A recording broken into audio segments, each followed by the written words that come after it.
Oke, mmm, selamat siang. Perkenalkan, nama saya Christian Erson Lau. Di sini saya akan membuat video mengenai tugas metodologi penelitian terkait dengan proposal.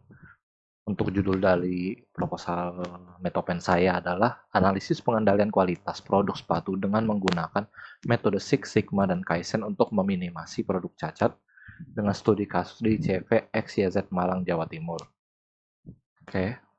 Saya akan lanjutkan untuk topik pembahasan yang akan saya jelaskan pada siang hari ini.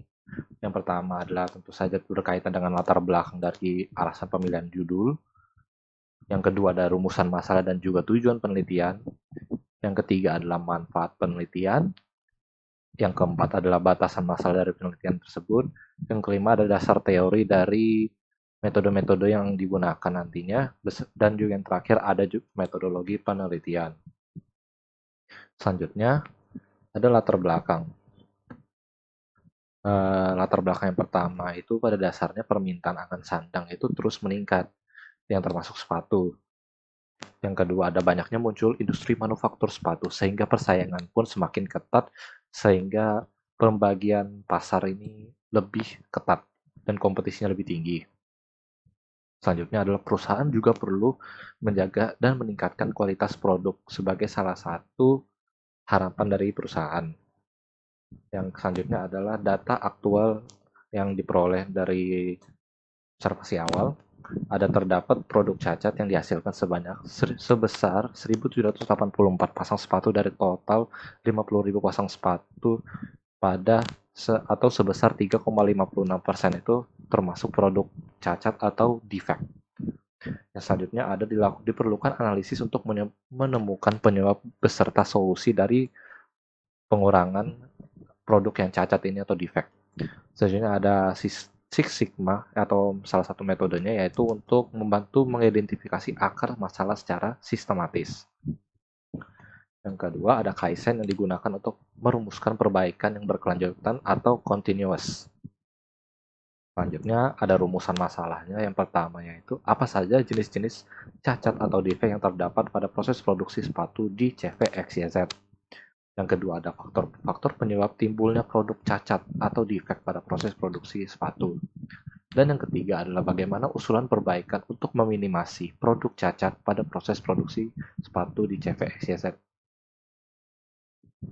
Selanjutnya adalah tujuan penelitian. Tujuan penelitian hampir sama, yaitu untuk mengetahui jenis-jenis cacat yang terdapat pada proses produksi sepatu. Yang kedua, mengetahui faktor-faktor penyebab timbulnya produk cacat pada proses produksi sepatu CVXYZ. Dan yang ketiga adalah mengetahui usulan perbaikan untuk meminimasi produk cacat yang terdapat pada proses produksi CVXYZ. Selanjutnya adalah manfaat penelitian. Untuk manfaat penelitian ini bagi perusahaan ini, yaitu diharapkan dapat memberikan informasi serta masukan bagi perusahaan sebagai bahan pertimbangan untuk meminimasi produk cacat yang terdapat pada proses produksi sepatu CVXYZ. Bagi penulis, penelitian ini diharapkan dapat menambah pengetahuan dalam keilmuan teknik industri, khususnya dalam bidang sistem manufaktur agar dapat melakukan pemecahan permasalahan yang akan ditemui di dunia nyata, serta dapat menambah kemampuan dari penulis. Bagi pembaca, penelitian ini diharapkan dapat memberikan informasi dan pengetahuan seputar perusahaan CVXYZ dan informasi terkait dengan ilmu teknik industri khususnya dalam sistem manufaktur perusahaan serta sebagai sumber acuan untuk bidang kajian yang sama. Selanjutnya adalah batasan masalah. Data yang diambil adalah data pada periode November 2025 sampai dengan Februari 2026 atau sampai dengan 4 bulan. Yang kedua, penelitian berfokus pada hasil produk untuk satu pelanggan atau customer saja, yaitu permintaan dari PT ABC. Dan yang ketiga adalah pengelolaan data metodologi Six Sigma hanya sampai tahap improve. Lanjut ke dasar teori, Six Sigma itu pada dasarnya merupakan upaya berkelanjutan atau continuous improvement dengan tujuan untuk meningkatkan kapabilitas proses serta untuk menurunkan variasi dari produk sehingga dapat menghasilkan produk yang sesuai dengan SOP atau standar kualitas yang telah ditentukan oleh perusahaan serta bebas dari kesalahan atau tanpa adanya produk cacat atau zero defect. Untuk Six Sigma biasanya terbagi DMIC yang pada dasarnya merupakan define, measure, analyze, improve, dan control. Tapi untuk saat ini kita hanya menggunakan sampai tahap improve saja sehingga kontrol tidak dimasukkan. Selanjutnya adalah FMEA dan RPN. FMEA sendiri itu merupakan Failure Mode and Defect Analysis, yaitu merupakan metodologi yang dirancang untuk mengidentifikasi mode kegagalan potensial suatu produk atau proses produksi dengan mempertimbangkan risiko serta untuk menetapkan tindakan yang korektif. Selanjutnya di RPN atau Risk Priority Number merupakan nilai indikator tingkat krisis untuk dapat menentukan tindakan perbaikan yang sesuai. Nilai RPN terbesar akan menjadi prioritas utama dalam perbaikan nantinya. Untuk rumus RPN adalah sebagai berikut, yaitu RPN sama dengan S dikali O dan dikalikan D. Untuk keterangan S merupakan nilai severity, O merupakan nilai occurrence, dan D merupakan nilai detection. Selanjutnya ada Kaizen. Kaizen merupakan konsep perbaikan yang bersifat berkelanjutan atau continuous improvement yang bertujuan untuk menyempurnakan sesuatu yang bersifat menyeluruh, yaitu dengan melibatkan semua elemen atau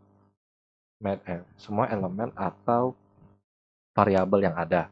Untuk Kaizen sendiri itu terbagi menjadi 6, yaitu improvement, quality, advancement, continuous,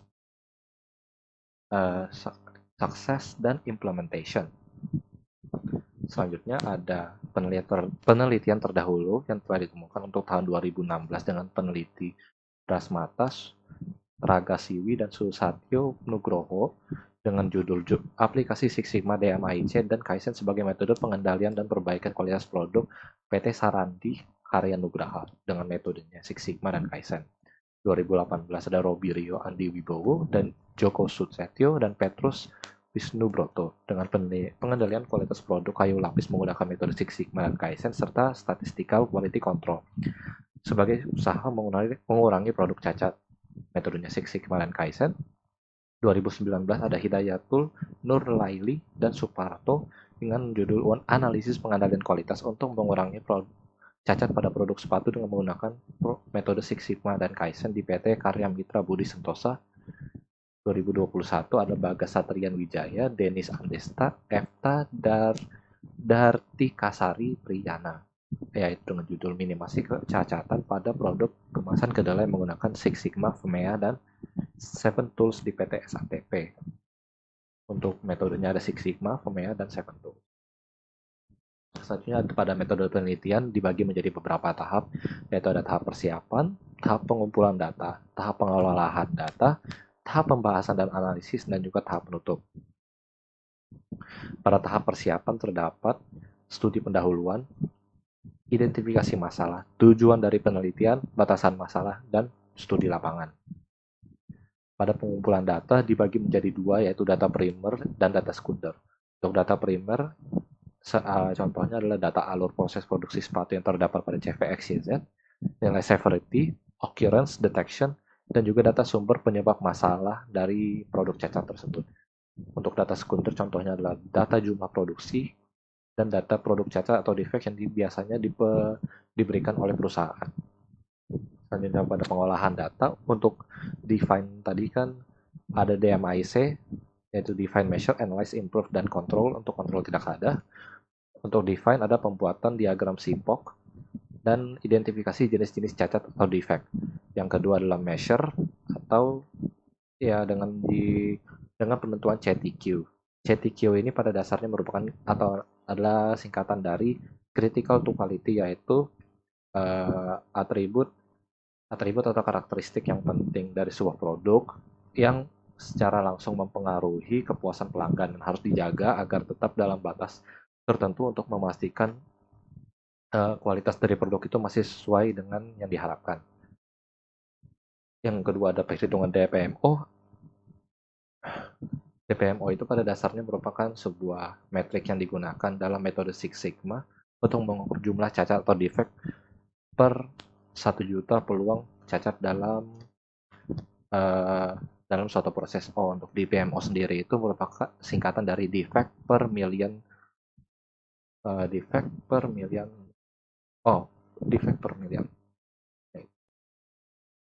Oke, saya akan lanjutkan untuk DPMO tadi sendiri merupakan defect per million opportunities, ada juga perhitungan nilai sigma dan perhitungan nilai RPN dengan FMEA.